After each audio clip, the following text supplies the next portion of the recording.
Social media अब सिर्फ कूटनीति पर चर्चा की जगह नहीं, बल्कि कूटनीति करने की भी जगह बन गई है। अब नेता और राजनयिक एक्स से ट्रूथ सोशल तक सार्वजनिक पोस्ट से संकेत भेजने, सीमाएं परखने, जनता को एकजुट करने और बातचीत से पहले दबाव बनाने में लगे हैं। अब हम ईरान वार्ता में देख रहे हैं कि सार्वजनिक संदेशबाजी वार्ताकारों के मिलने से पहले ही उम्मीदों को प्रभावित कर सकती है। क्या ये उपयोगी कूटनीति है या जोखिम? सोशल मीडिया कूटनीति को तेज, पारदर्शी और प्रत्यक्ष बना सकता है। ये नेताओं को पारंपरिक मध्यस्थों को दरकिनार कर विदेशी सरकारों और जनता से तुरंत संवाद करने देता है। लेकिन जोखिम भी साफ है। एक अकेला देर रात पोस्ट रुख सख्त कर सकता है, भ्रम फैला सकता है या अधिकारियों को स्पष्ट करने पर मजबूर कर सकता है कि बयान नीति है, दबाव है या सिर्फ राजनीतिक नाटक। कूटनीति ऑनलाइन होने के साथ बहस सिर्फ नेताओं के बयानों तक सीमित नहीं रही। ये इस बारे में है कि उस जगह को कौन नियंत्रित करता है जहां वे ये कहते हैं, और क्या होता है जब संदेश कूटनीति से भी तेजी से आगे बढ़ जाता है। अब हम अपने पैनलिस्ट डैन पेरी, अंतर्राष्ट्रीय मामलों के विश्लेषक मार्क जेल और ट्रुचाइम नॉय का स्वागत कर रहे हैं। क्या ऑनलाइन कूटनीति अब पहले से ज्यादा या कम प्रभावी है? क्योंकि ईरान युद्ध से जुड़ी बहुत सी बातें एक्स और अन्य सोशल मीडिया पर दिख रही हैं। और मेरा मानना है कि हम शुरुआत मार्क से करेंगे। देखिए, मेरा मानना है कि एक सवाल जो पूछा जाना चाहिए वो ये है कि यहाँ दर्शक कौन है। मेरा मतलब है सोशल मीडिया ने एक खुला मंच होने के कारण ये संभावना पैदा की है कि आम जनता भी एक तरह की कूटनीति में भाग ले सके, जहां पहले ऐसा कभी नहीं हुआ था। ये हमेशा बंद कमरे की प्रक्रिया रही या सिर्फ उच्च वर्ग के लिए थी। मुझे लगता है ये एक बहुत महत्वपूर्ण सकारात्मक कदम है। दूसरी ओर, सोशल मीडिया का इस्तेमाल करना और एक ऐसे व्यक्ति के रूप में जो इसमें नियमित रूप से भाग लेता है, मुझे लगता है कि इसमें पोस्ट करने वालों के लिए भी एक तरह का अनुशासन जरूरी है, या राज्य के नेताओं और इन चीजों का उपभोग करने वाले आम लोगों के लिए भी। मुझे लगता है कि इसमें एक तरह का अनुशासन जरूरी है, ताकि सबसे पहले जानकारी और गलत जानकारी में फर्क किया जा सके और ये भी जाना जा सके कि इस माध्यम का इस्तेमाल कैसे किया जाए ताकि संवाद विकृत न हो। तो जैसा मैंने कहा, मुझे लगता है कि ये सकारात्मक है और मैं इसके लिए खुला हूँ, लेकिन मैं जिस चीज के लिए खुला नहीं हूँ वो है विनियमन। मुझे लगता है मेरे एक सहयोगी ने कहा था कि इसमें आक्रामक नियामक भूमिका चाहिए, लेकिन यह गलती होगी। मुझे लगता है कि मैं जनता और नेतृत्व पर भरोसा करूंगा कि वे इस नए माध्यम का उपयोग करते समय अनुशासन और विवेक का पालन करें। चाइन, लगता है आप कुछ कहना चाहते हैं? हाँ, मैं सोच रहा था कि यही मैं आमतौर पर अपने छात्रों को सिखाता हूं जब हम सोशल नेटवर्क साइट्स के बारे में बात करते हैं। मैं यही कहूंगा, आप जानते हैं, कभी कभी मैं कहता हूं, मान लीजिए मैंने ये नया हाईवे खोला है, ये एक नया हाईवे है, ये बहुत सस्ता है, ये फ्री है, ये शानदार है, ये बहुत अच्छा है, लेकिन ये विनियमित नहीं है, ये विनियमित नहीं है। अगर आप पीकर गाड़ी चलाना चाहते हैं तो कर सकते हैं, लेकिन आपको जिम्मेदार होना होगा, वहां कोई पुलिस नहीं है। मेरी एक नई सस्ती अंतर्राष्ट्रीय एयरलाइन है, सब इस्तेमाल कर रहे हैं, लेकिन यह विनियमित नहीं है। ये कानूनी है लेकिन विनियमित नहीं है। आपको जिम्मेदारी लेनी होगी, क्योंकि कभी लोग धूम्रपान करते हैं और प्लेन में आग लग जाती है। यहां पैनल में कोई भी अपने प्रियजन को ऐसे प्लेन या हाईवे पर नहीं भेजेगा। यही हाल इन सोशल नेटवर्क साइट्स का है।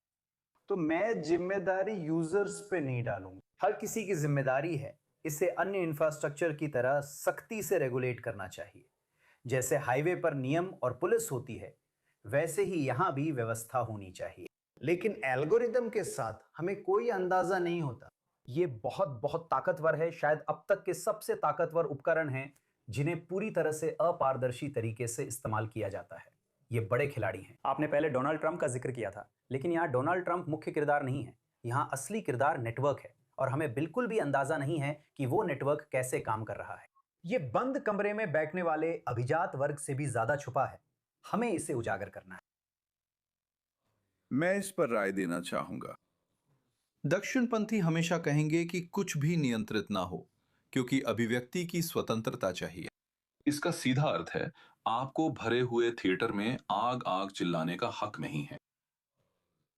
मैं मानता हूं कि ये नाजुक है और आप सिर्फ पसंद न आने वाली चीजें सेंसर नहीं कर सकते। लेकिन ये प्लेटफॉर्म तब थोड़ा सा बेईमानी करते हैं जब वे खुद को सिर्फ प्लेटफॉर्म बताते हैं, जैसे कि वे प्रकाशक नहीं हैं। असल में वे सिर्फ प्रकाशक नहीं हैं।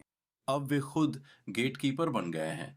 सोशल मीडिया के अलग अलग क्षेत्रों में कई एकाधिकार या अल्पाधिकार हैं जिन्हें आप अलग अलग तरह से परिभाषित कर सकते हैं, और कई मामलों में अलग अलग प्लेटफॉर्म्स एक ही बड़ी कंपनी के स्वामित्व में होते हैं। आप ट्रिलियनेयर बनने वाले लोगों को ये तय नहीं करने दे सकते कि कौन क्या सुनेगा, क्योंकि ये सिर्फ लोकप्रियता का सवाल नहीं है। ये सिर्फ ये सवाल नहीं है कि वहां कौन सी झूठी बातें बिना चेतावनी डाली जा सकती हैं और लोग उन पर यकीन कर सकते हैं, जो जहरीली भी हो सकती हैं। लेकिन उनके पास ऐसे एल्गोरिदम हैं जो हमारी सबसे अंधेरी प्रवृत्तियों को भुनाते हैं। उनके एल्गोरिदम नफरत, कट्टरता, उग्रवाद और झूठ को बढ़ावा देते हैं क्योंकि लोग इनमें ज्यादा रुचि लेते हैं और यह फायदेमंद है।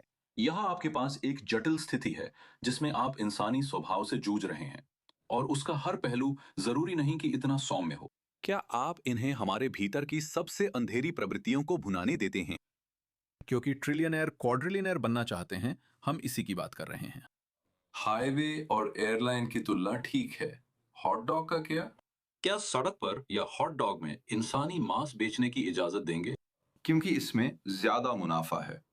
हम इन प्लेटफॉर्म्स को हमें पागल बनाने दे रहे हैं क्योंकि थोड़ा ज्यादा मुनाफा है। कुछ गिने चुने लोग जो इतने अमीर हैं कि मुझे पूरा यकीन है कि दुनिया के ज्यादातर लोग उन्हें घिनौना अमीर कहेंगे।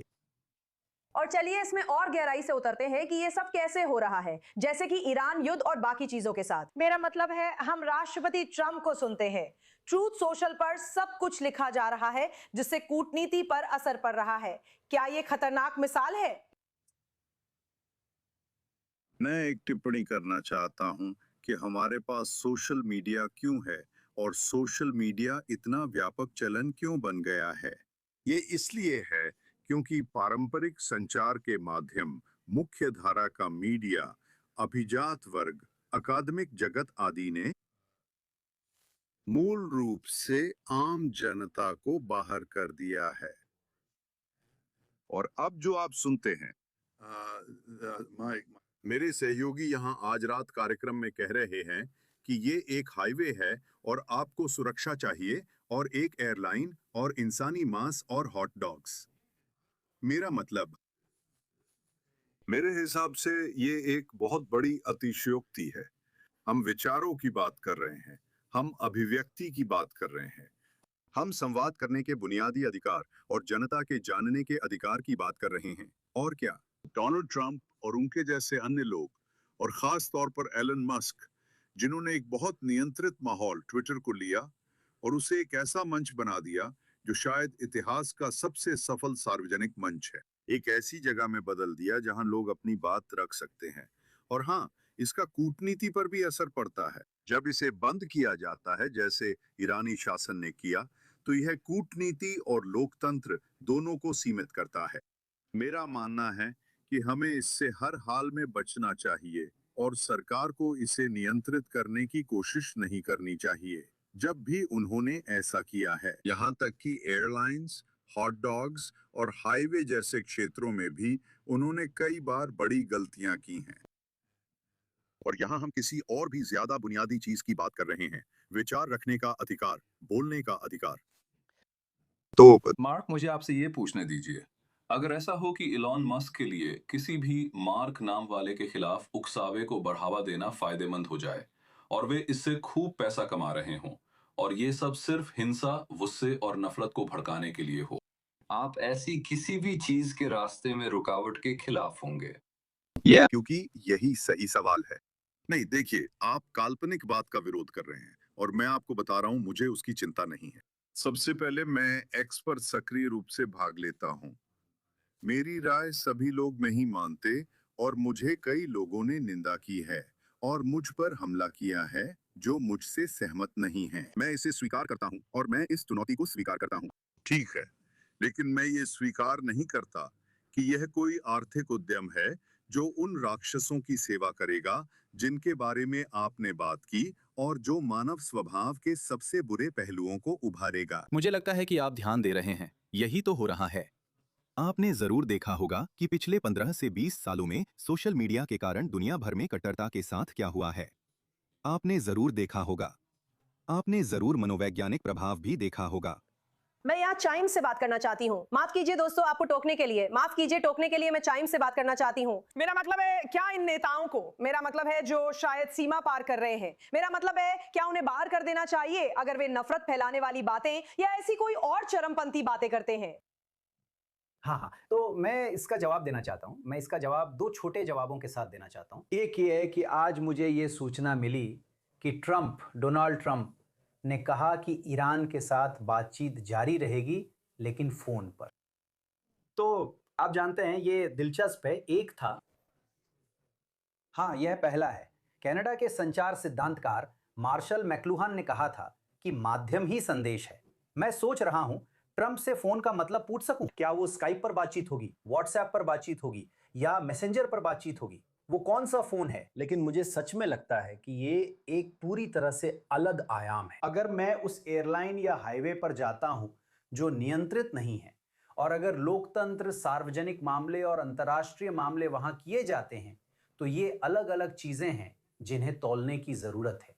इनके बारे में सोचना चाहिए। हमें उन्हें नियंत्रित करने की जरूरत है, सेंसरशिप नहीं, बस सोचने के लिए। क्या हम यही चाहते हैं? क्या यह साफ है? क्या वे ऐसा कर सकते हैं? आप यही कह रहे हैं?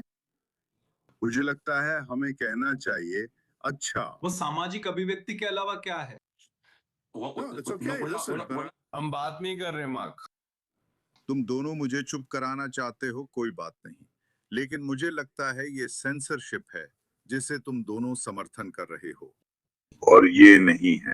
जब आप हाईवे पर कार या हवा में हवाई जहाज की बात करते हैं तो आप सेंसरशिप नहीं, शारीरिक सुरक्षा की बात कर रहे होते हैं। ये बिल्कुल अलग दुनिया है। हम कुछ अमीर लोगों की बात कर रहे हैं जो और अमीर बनने की कोशिश कर रहे हैं, झूठ और नफरत को खास तौर पर और साफ साफ फैलाकर और एल्गोरिदम की पारदर्शिता से इनकार करके, किसी भी तरह के ऐसे ओम्बड्समैन से इनकार करके जिसके पास आप जा सकें। अगर आपको फेसबुक से कोई शिकायत है, मान लीजिए उन्होंने आपको इसलिए हटा दिया क्योंकि आप बहुत ज्यादा राइट विंग थे या कुछ और वजह से, तो सच में बात करने के लिए कोई नहीं है, वे जो चाहें वही करते हैं। और ये पागलपन है अगर देखें कि उनका कितना बड़ा असर है। मार्क, मैं तुम्हें बात पूरी करने दूंगा।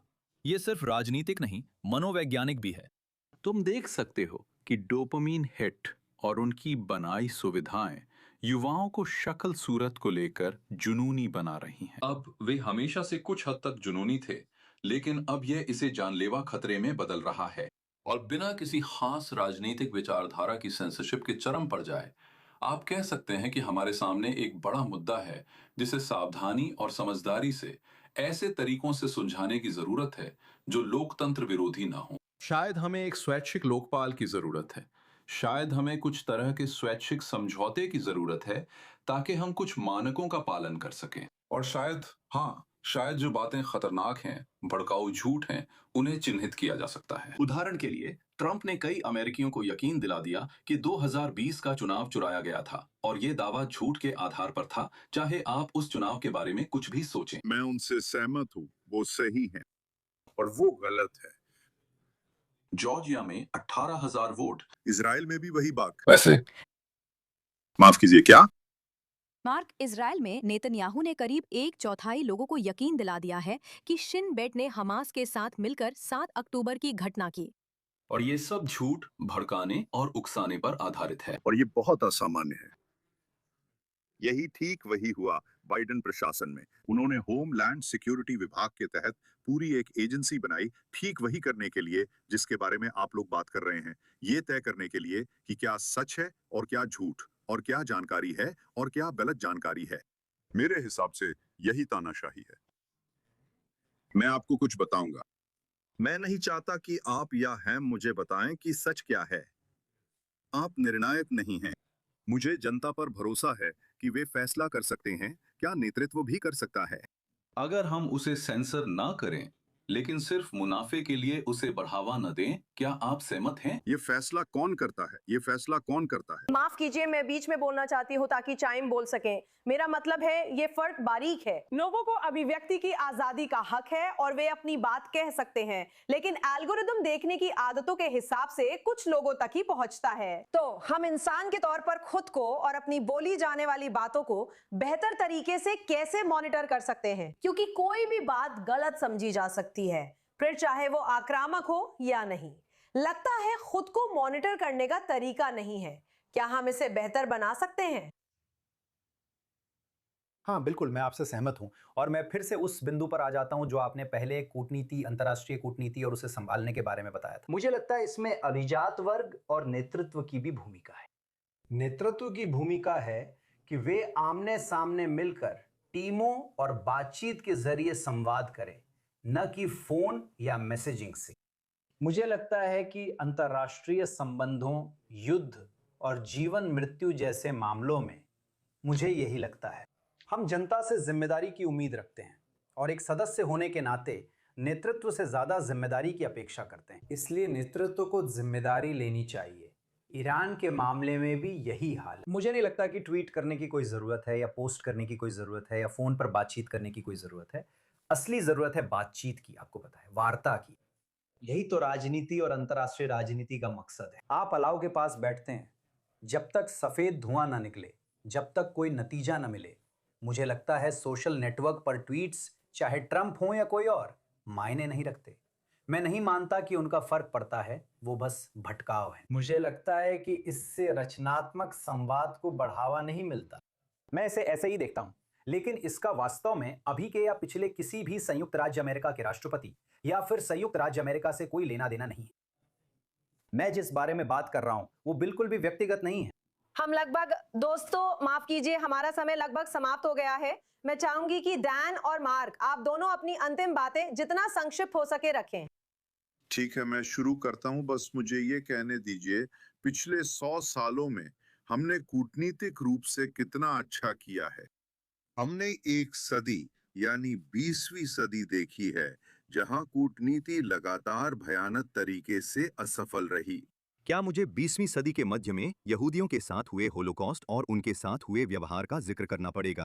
मेरा मतलब है, कोई एक सही तरीका नहीं है इसे करने का, लेकिन सबसे अच्छा तरीका मानवता जिन समस्याओं का सामना कर रही है उनसे निपटने का सबसे अच्छा तरीका है कि उन पर खुलकर चर्चा की जाए, जनता को इसमें शामिल किया जाए और उन्हें अपने विचार व्यक्त करने दिए जाएं। और कौन जानता है, मुझे लगता है कि हम पिछले सदी में जो कुछ भी किया है उसमें जबरदस्त सुधार करेंगे। धन्यवाद आप दोनों का। डैन, माफी चाहता हूं कि आपको आखिरी बयान का मौका नहीं मिला, लेकिन अब हमें विज्ञापन ब्रेक पर जाना है। सभी का इस महत्वपूर्ण बहस में शामिल होने के लिए धन्यवाद।